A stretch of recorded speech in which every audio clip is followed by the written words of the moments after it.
All right, so we wanted to go through a couple of frequently asked questions. First question is, what exactly do I have to do? People will ask, so what are my day-to-day duties? And what I tell people is, this is not a traditional job. This is 1099, you're independent. However, it's not a W-2 position where I need to report to this place from this time to this time. Okay. Your job is purely educational. Your job is to bring awareness to what it is that this company is doing.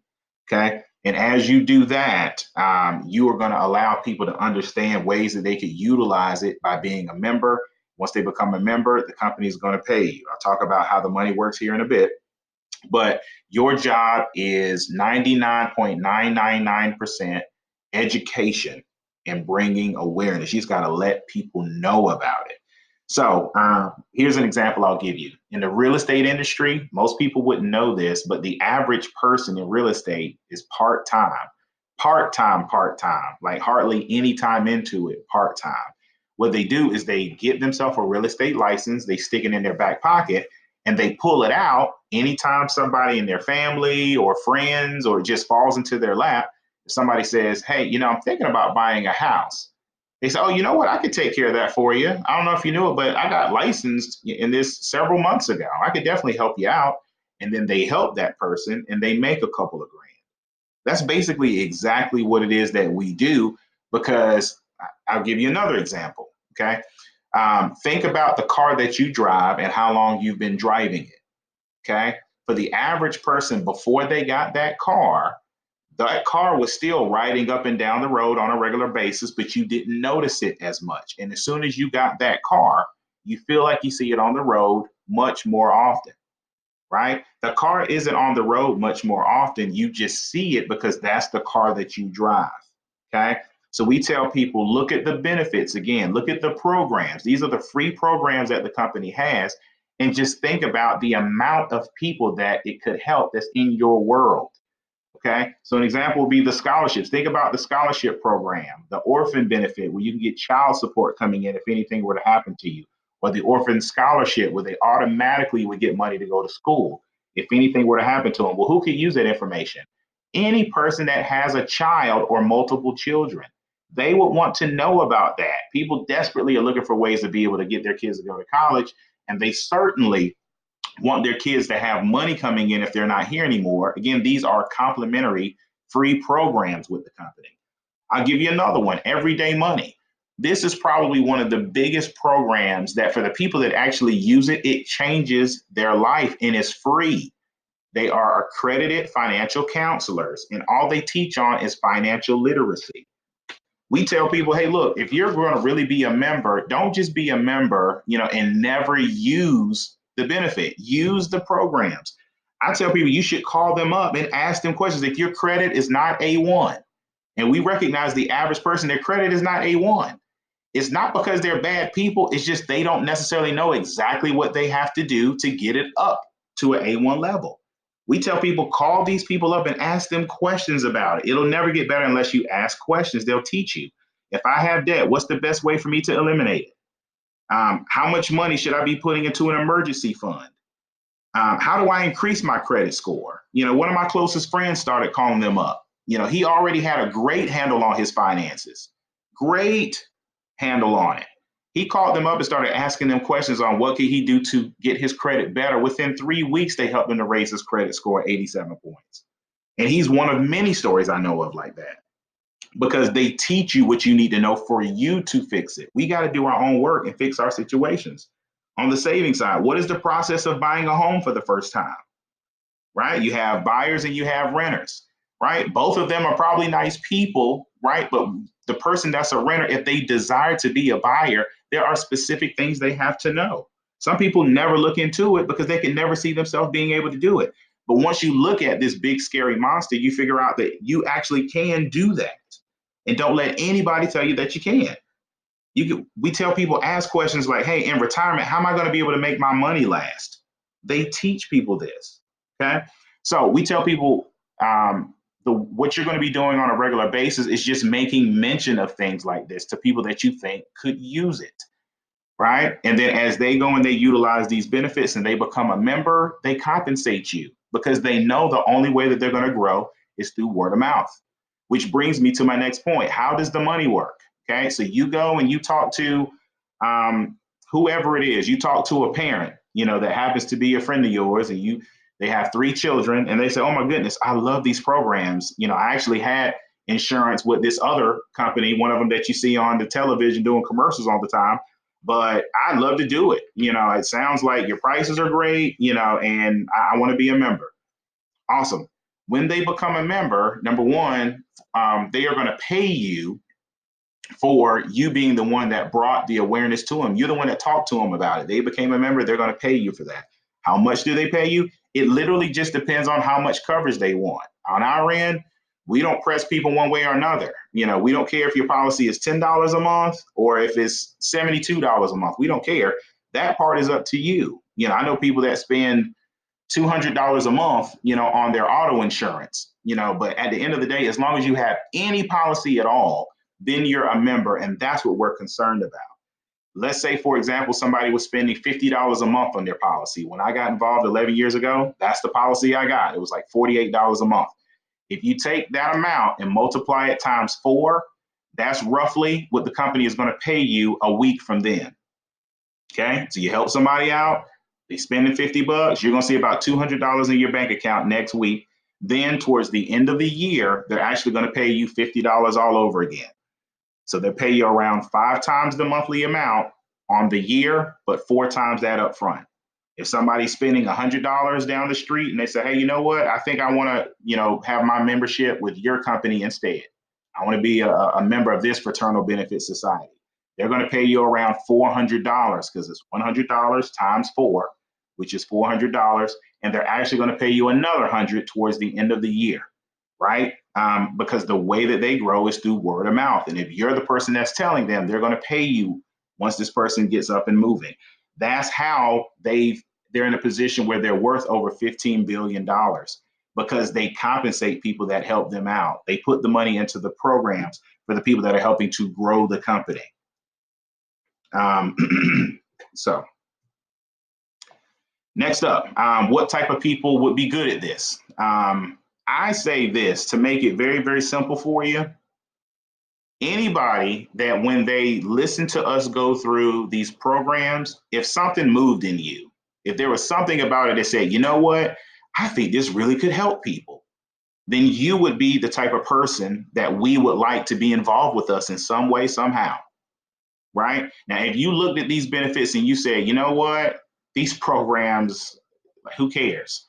then it probably isn't a fit on either end. And that's okay too. We recognize everybody isn't going to join us on this journey, right? But we also know there's a lot of people out there that recognize people need those community grants.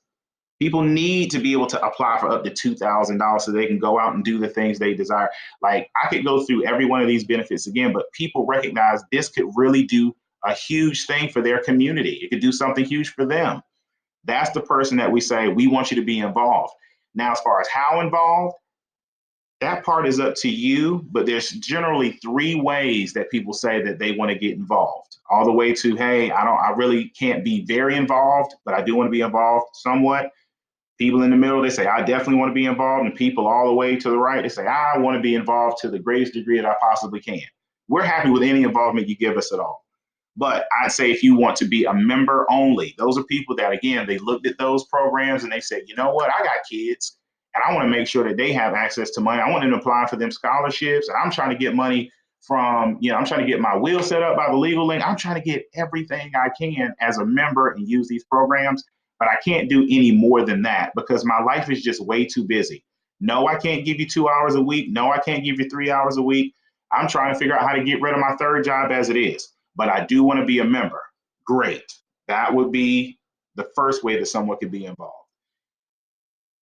All right. The second way that some people decide they want to get involved is they say, "Listen, I agree with everything that first person said. I want to be a member 100%. I want to use those programs. But I also feel like there are so many different people in the community that could use this information. I know so many people that could use this program and that program 100%. Even the people I don't know, they need it too. and I want to make some money. I'm definitely open to making a couple of grand a month. For those people, we say, listen, you just need to go and get a license. In the same way, if you were getting into the real estate industry, you'd have to go get yourself a real estate license.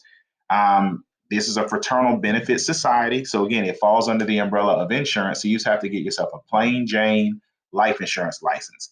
Now we pay a huge chunk of that cost, but on your end, it's going to cost you around 49 bucks. So you can start studying to take that test. Most people get it done in about 7 days. And then once you're licensed, boom, again, you're out making $1,000, $2,000 a month. And again, the hours are very minimal. It's just intention that you have to bring. You got to be intentional about it. This person here that has 3 kids, I need to make sure that I mention this to them because they may have a lot of interest in learning about those scholarship programs. Or guess what? Having 3 kids, they may very well need some extra money. And the money that they have coming in, maybe they want to use that and start paying off some debt. And they might need some advice on which one of those credit cards should they pay off first from the Everyday Money program where they teach financial literacy. You see how it all works together? Like people need the information and they're going to have to pay people to bring that awareness. It might as well be you.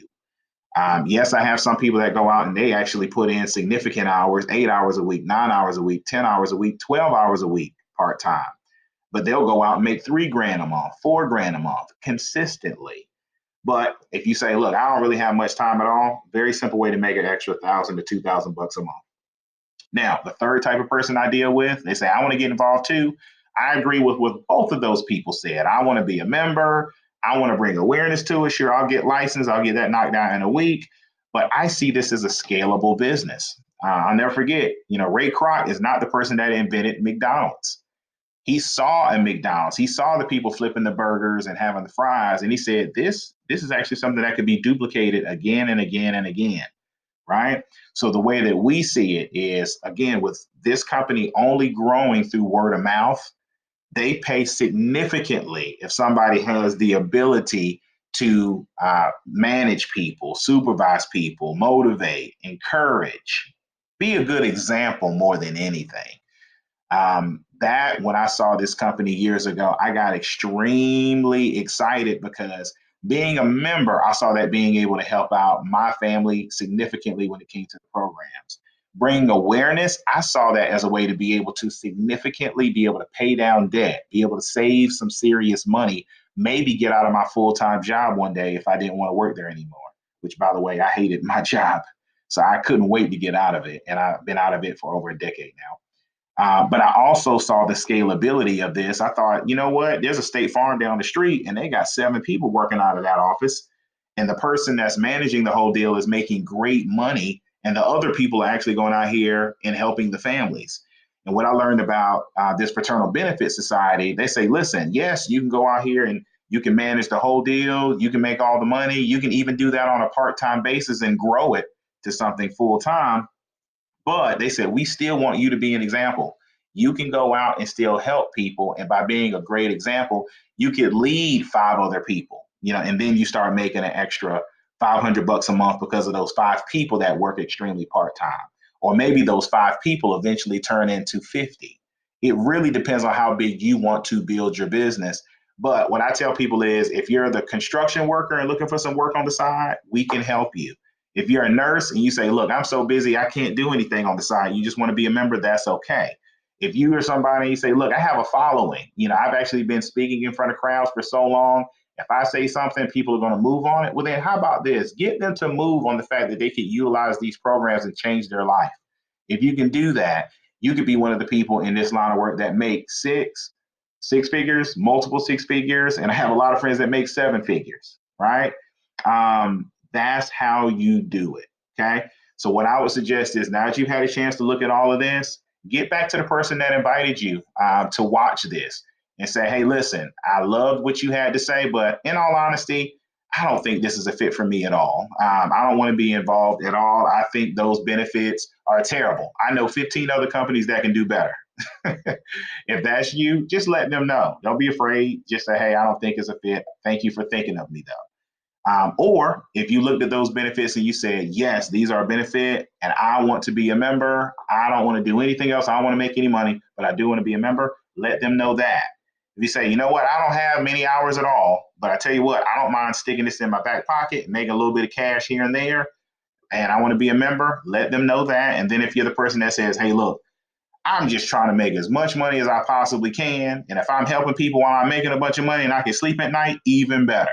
Well, then let us know. We can teach you how to scale it because we are growing all over the country. But I'm going to tell you what, in your community, we still need help.